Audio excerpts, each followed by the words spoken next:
श्री स्वामी समर्थ. तुम्हा सगळ्यांचे आपल्या स्वामीसूत्र चॅनलवर मनापासून स्वागत. स्वामी भक्त हो, आज पुन्हा एकदा तुमच्यासाठी नवीन व्हिडिओ घेऊन आलेली आहे. नक्कीच आजची जी माहिती आहे ती मार्गशीर्ष महिन्यासंबंधी घेऊन आलेली आहे, कारण मार्गशीर्ष महिना आता सुरू झालेला आहे आणि उद्या पहिला गुरुवार आहे. तर मार्गशीर्ष महिन्यातले गुरुवार भरपूर महिला करतात आणि त्यांना तशी प्रचितीही येते. क्वचित काही महिला करत नसतील तरीही हरकत नाही. काही कारणास्तव जर तुम्हाला करणं शक्य होत नसेल तरीही सेवा करायला आपल्याला कुठलंही बंधन नाही. असं नाही की मग तुम्ही उपवास करा आणि मगच तुम्हाला सेवा करायला मिळेल. तुम्ही सेवा करून नक्कीच करू शकतात. अगदीच तुम्हाला सेवा करणंही शक्य नसेल तर मग तुम्ही नामस्मरण करू शकतात. नामस्मरणाला तर मग कुठलंही बंधन नाही. तुम्ही त्या ठिकाणी असं म्हणू शकत नाही की मग नाही, मला जमलंच नाही. तुम्ही स्वयंपाक करत आहात, तुम्ही प्रवास करत आहात, तुम्ही नामस्मरण नक्कीच करू शकतात.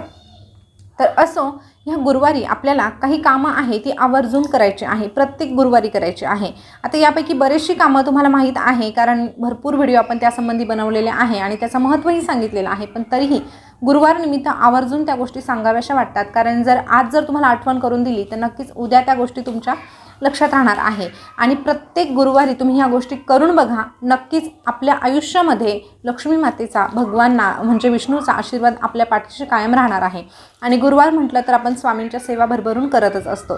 तर कुठल्या गोष्टी करायच्या आहे ते सांगण्यापूर्वी एक गोष्ट सांगू इच्छिते. त्यासंबंधी आपण व्हिडिओ देखील बनवला होता, तरीही तशा कमेंट अजूनही येत आहे, म्हणून त्यासाठी सांगते की 11 गुरुवार चालू आहे आणि मग महालक्ष्मीचेही गुरुवार आले, तर मग काय करायचं. तर त्या व्हिडिओमध्ये मी तुम्हाला सगळं काही सविस्तर सांगितलेलं आहे. तरीही ज्यांनी कोणी तो व्हिडिओ बघितला नसेल त्यांच्यासाठी सांगते, तुम्ही जर 11 गुरुवार करत असाल आणि हे महालक्ष्मी मातेचे गुरुवारही करत असाल तर तुम्हाला 11 गुरुवार थोड्या दिवसांसाठी स्किप करायचे आहे. म्हणजे काय, तर तुम्हाला फक्त महालक्ष्मीचा जो गुरुवार आहे तोच करायचा आहे, तीच पूजाविधी करायची आहे.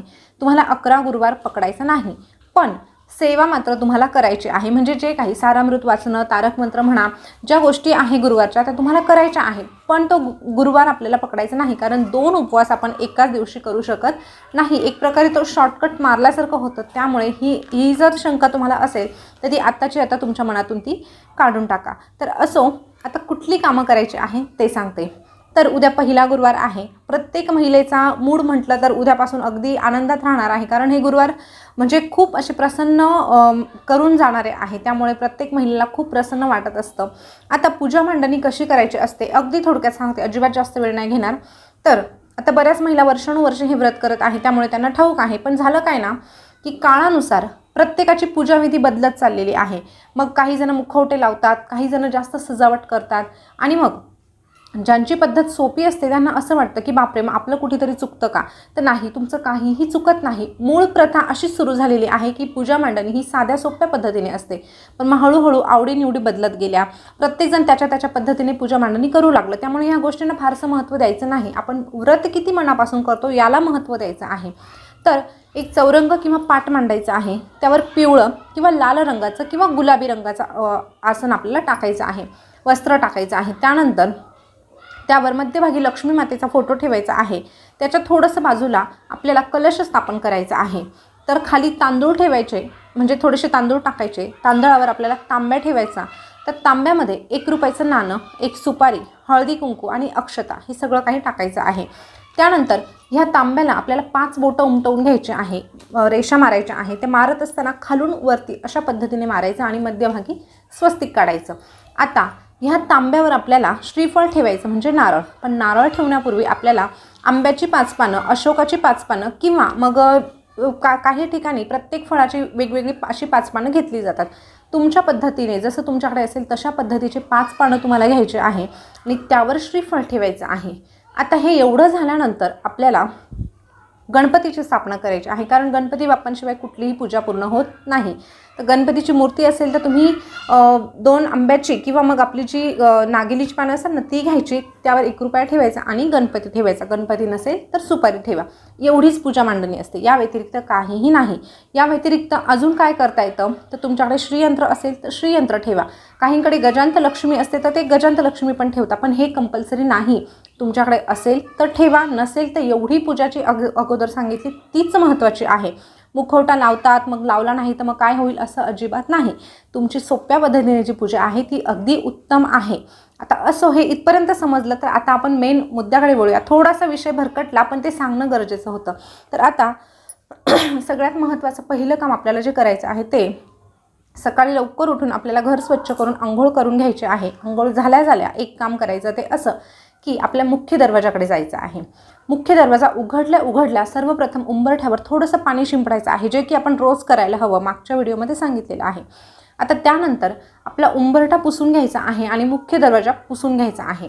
आता त्यानंतर आपला उंबरठा जो आहे त्यावर हळदीचं लेपन करायचं आहे. गोमूत्र आणि हळद एकत्र करून हळदीचं लेपन करायचं आहे.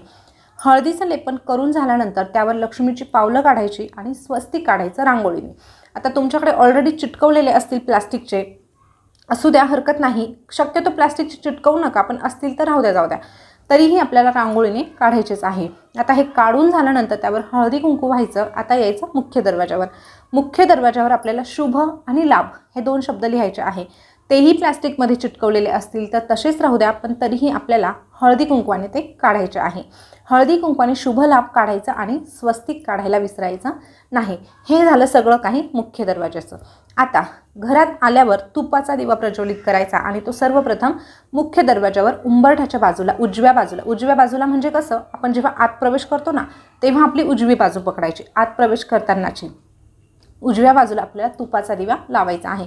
हे काम सकाळीच झालं पाहिजे, जेणेकरून लक्ष्मी माता घरात येणार आहे, तर सकाळीच आपलं हे काम झालेलं असावं.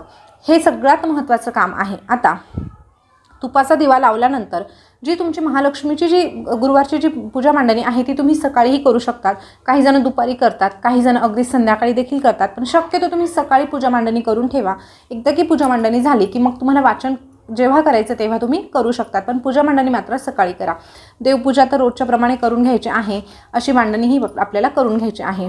आता सेवा कुठल्या कराव्या?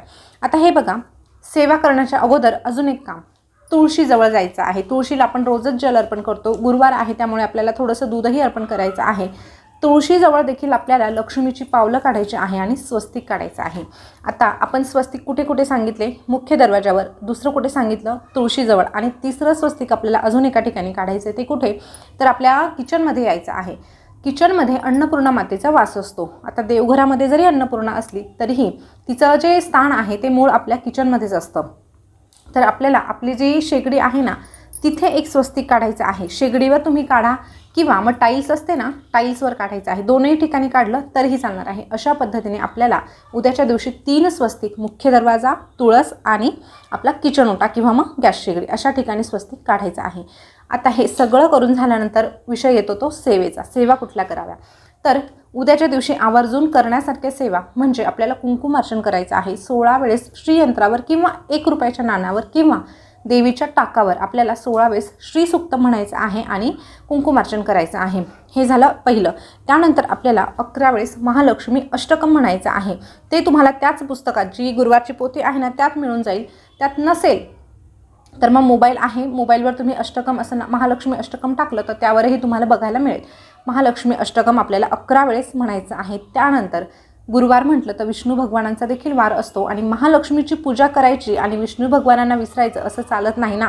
त्यामुळे विष्णू भगवानांची सेवा करण्यासाठी आपल्याला एक पाठ विष्णू सहस्त्रनामाचा करायचाच आहे. त्यासोबत व्यंकटेश स्तोत्राचा देखील करायचा आहे. आता ह्या सेवा तुम्ही एका बैठकीत करा, नाही तर मग तुम्ही विभागून घ्या तुमच्या वेळेनुसार, तर तसंही चालणार आहे. अशा पद्धतीने आपल्याला ह्या सेवा प्रामुख्याने करायच्या आहे. त्यानंतर आपल्याला दिवसभरामध्ये काय करायचं आहे, अजून काय करायचं आहे, तर आपल्याला गाईला चण्याची डाळ आणि गूळ खाऊ घालायचं आहे. तुमच्या जवळ कुठे गाय असेल तर तिथे जाऊन तुम्ही गाईला अशा पद्धतीने चणा डाळ आणि गूळ खाऊ घालू शकतात. ज्यांच्या जवळ कुठे गाय मिळणार असेल त्यांच्यासाठी हे शक्य आहे. नसेलच मिळणार तर मग आपण या ठिकाणी काहीही करू शकत नाही.